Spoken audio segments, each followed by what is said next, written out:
Kaya talagang si President, ang instruction niya, tutukan natin yung teacher support and teacher quality, yung bullying sa school, at saka yung nutrition.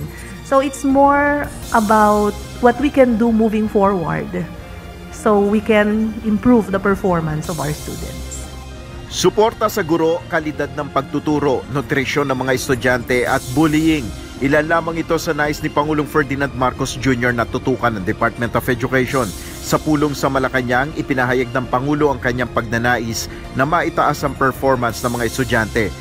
Base sa resulta ng 2022 Program for International Student Assessment o PISA, lumalabas na mahigit 75% ng 15-year-old students ay mahina sa mathematics, reading at science.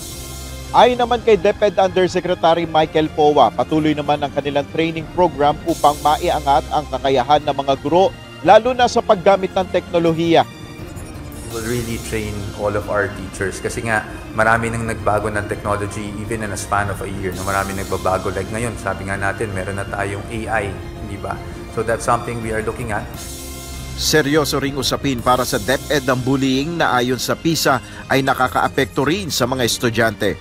When we talk about bullying, you have to talk about mental health issues. Pagdating sa cyberbullying, we also want to see if we need to dito sa ating curriculum put in yung responsible use of internet and all that. So that is something we are looking at.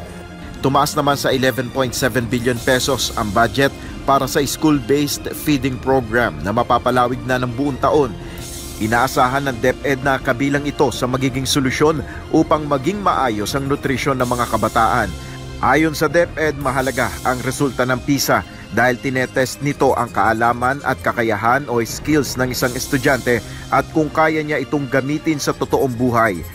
So kapag tumataas ang performance natin sa PISA, ibig sabihin mas handa ang mga estudyante natin para sa real-life situations. Ayon pa sa DepEd, napapanahon ang implementasyon ng matatag curriculum na inaasahang makatutulong upang maiangat ang kalidad ng edukasyon ng Pilipinas. Nel Maribuhok, UNTV News and Rescue, Diyos ang aming sandigan, serbisyo publiko ang aming pinahalagahan.